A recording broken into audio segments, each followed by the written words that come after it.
Selamat pagi Sobat Bisnis Kocok. Kocok, we got you grow. Oke, halo selamat pagi teman-teman yang lagi nonton podcast Bedah Buku dari Semanggi University.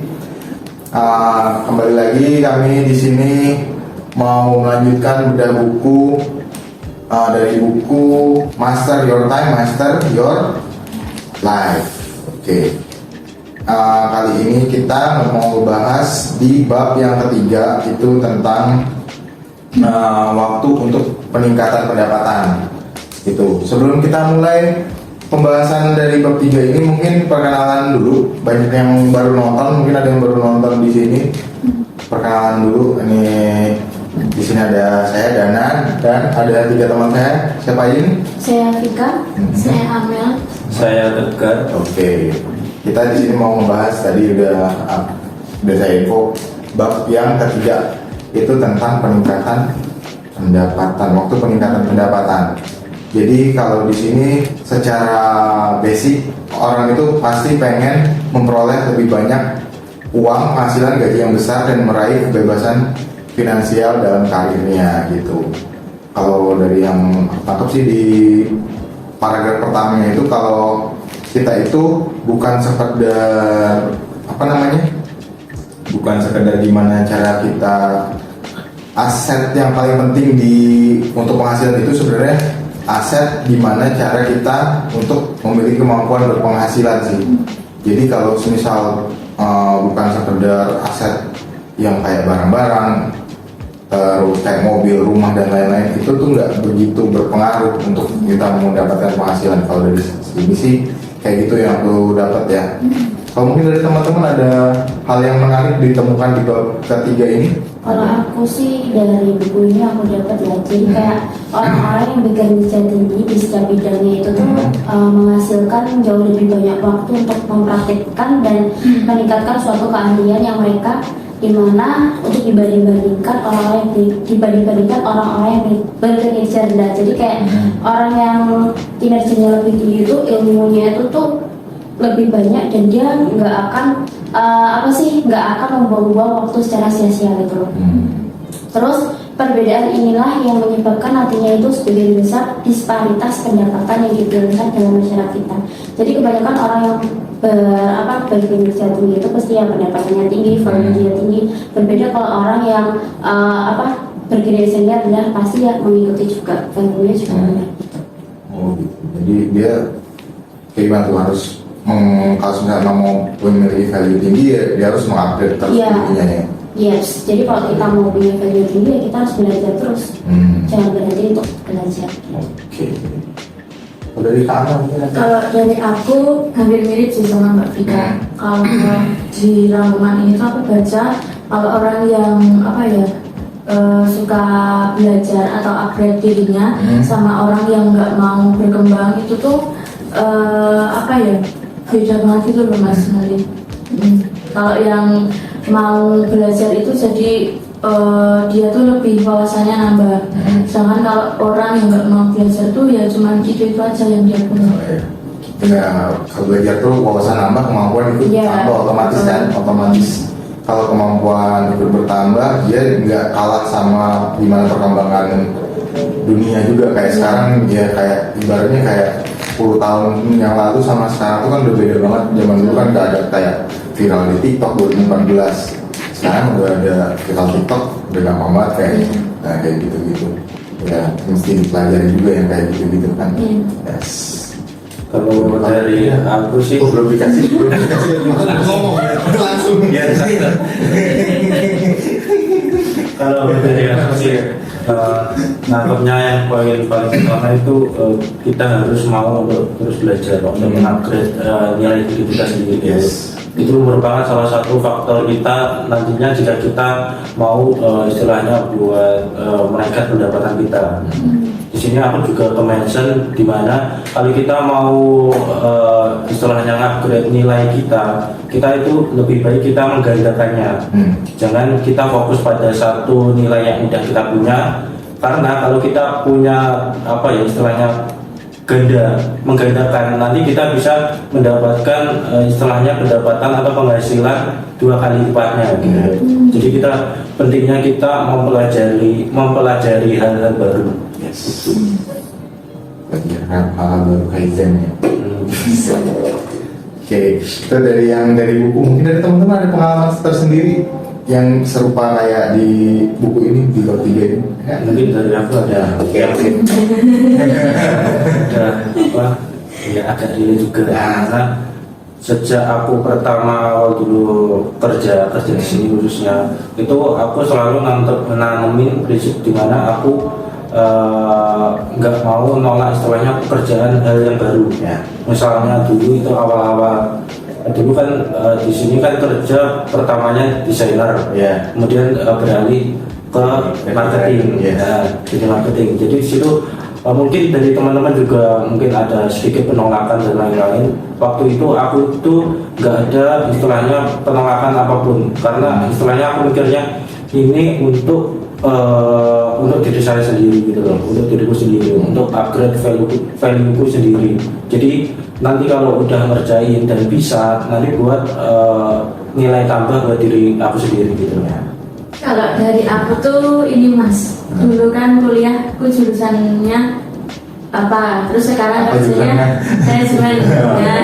Terus sekarang kerjanya jadi CS. Yeah. Itu kan sebenarnya hal baru kan Mas. Jadi mungkin ya itu mengupgrade diri. Jadi apa ya? Nggak malu gitu loh Mas. Maksudnya nggak harus sama kayak dulu aku kuliahnya manajemen terus aku kerjanya di bidang yang jadi nambah pengalaman aja sih. Pengalaman juga ya. Pengalaman juga. Oke. Kurang lebih sama. Dulu jurusannya manajemen juga bro. Iya, manajemen dan sekarang manajemen lagi. Ini lagi ngupdate juga gimana caranya nge-handle customer. Berarti hampir mirip kayak ngituin SDM juga lah ya. Iya, Kayak SDM. gimana kita mengatrit manusia kayak gitu-gitu kan. Iya. Yes. Dan sikapnya beda-beda. Kalau aku ya hampir sampai kalian dulu jurusannya perikanan. Terus tiba-tiba kerjanya ngedesain. Sebelumnya CS dulu deh sama kayak kalian. Nge-CS dulu jadi customer service, jadi sales juga. Terus abis itu ditarik ya ikut semacam, kalau dulu namanya, kalau di sini kan individual development program, kalau di situ namanya CSDP. Jadi CSDP itu kayak customer service development program. Jadi semua customer service itu yang memiliki kemampuan selain customer service diajakin buat pengembangan diri itulah, ikut, ternyata lolos jadi graphic design karena emang sebelumnya kan emang doyan ngedesain. Ya akhirnya lanjut sampai sekarang graphic design. Terus karena graphic design bersentuhan juga dengan copywriting, akhirnya ikut belajar tentang copywriting. Terus sekarang juga lagi ya banyak belajar kayak data analis juga gitu. Terus sekarang sama lagi belajar banyak sih nggak bisa disebutin soalnya banyak banget nge-handle tim gitu-gitu juga belajar juga sekarang kayak gitu.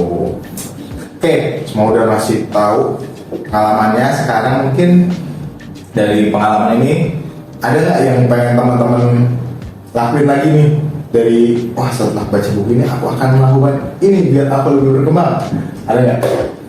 Oh ada sih. Di buku ini kan ada kayak istilahnya kita harus bisa meluangkan setidaknya mungkin 2 jam sehari buat kita mempelajari hal-hal baru. Mungkin itu bakal aku lakuin ke depannya. Walaupun sebelum dulu itu aku pernah nanamin itu, cuman kan nggak konsisten gitu loh. Jadi mungkin ke depannya pengen disiplinin itu biar nanti aku bisa upgrade value lagi gitu loh. Kalau aku sih emang dari dulu kan suka kopi ya, jadi ya, sebenarnya sih udah mulai sih dari beberapa bulan yang lalu tuh pengen kayak ngulik-ngulik kopi dan sejenisnya gitu. Nah, karena pengen besok entah suatu saat tuh pengen punya coffee shop sendiri. Jadi lagi ngulik kopi buat pengetahuan baru gitu ya. Benar. Salut. Maaf ya, skincare nih. Kalau aku ini sih mas baru apa ya, coba-coba kayak ingredients gitu loh mas. Oh Gitu. ya. Jadi yang buat tumbal ya aku.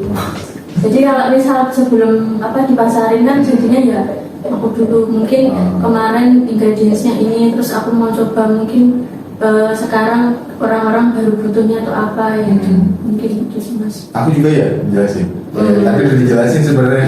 Kayak aku juga lagi banyak banyak belajar tentang ya entah itu jenis kayak keuangan, terus gimana handle tim, terus nggak cuma handle tim, handle diri sendiri, handle emosi dan lain-lain juga lagi pengen belajar. Sama sekarang lagi banyak belajar tentang ya lebih ke religi sih, lebih belajar ke agama juga sekarang. Soalnya ya sebagai seorang bapak ya otomatis udah punya anak, anaknya udah tambah gede, ya anaknya bakal mencontoh orang tuanya juga. Jadi ya menurutku sebuah tanggung jawab yang besar. Jadi otomatis ya mau nggak mau sehari kayak Mas Tegar bilang, sehari kita belajar minimal ya 2 jam lah seenggaknya, atau enggak kalau males banget kalau aku sih minimal aku target kayak ya udah deh baca selembar. Biasanya nggak cuma baca selembar sih, bisa sampai 2 lembar kalau aku udah nge-mindset kayak gitu sih. Tuh sekarang sih lagi pengen kayak gitu. Itu sih kalau dari kesimpulannya sih yang aku ambil, ketika kita mau bisa meningkatkan meningkatkan penghasilan, itu kita juga bisa harus mengupgrade diri dan memanfaatkan, karena ini berhubungan dengan waktu ya. Jadi kita harus memanfaatkan waktu dengan baik untuk meningkatkan atau mengupgrade diri. Jadi kayak ya, umur nggak jadi masalah sih sebenarnya. Ketika kita mau mengupgrade diri, otomatis ya penghasilan pun insya Allah itu terupgrade gitu. Ngomong-ngomong soal upgrade, asik bridgingnya nih. Ngomong buat upgrade, mungkin teman-teman yang lagi nonton punya bisnis yang pengen upgrade, mau upscale bisnisnya, mau buka cabang di mana-mana. Nah, di sini Coach Shop itu punya banyak banget produk AIDC. Produk AIDC itu produk yang berhubungan dengan barcode, terus dan scan-scanan. Kita punya banyak produknya. Ada produk apa aja sih di Coach Shop ini? Kita ada printer label, printer kasir, staples, itu ada kertas, label, sama ribbon, scanner. Terus ada apa lagi, Fik? Ada ID card printer, ID card terus juga printer. ada lanyard, ada pack print. Jadi buat teman-teman yang mau custom juga bisa banget di kita. Yes. Pokoknya produk-produk Ya menunjang consumable kebutuhan teman-teman kita di semua. buat menunjang bisnisnya teman-teman ya. Ya. Nah, jadi kalau misal teman-teman kita mau di sektor front end, mau back end, kita bisa handle semua, mulai dari kalau teman-teman punya toko dan punya pengen label label displaynya, kita juga ada hang tag gitu-gitu juga. Terus kalau misal emang butuh dibuat di gudang buat scan, kita juga ada PDA PDT juga ada. Jadi bisa langsung dikepoin aja ya. Yes. Gimana, Steger?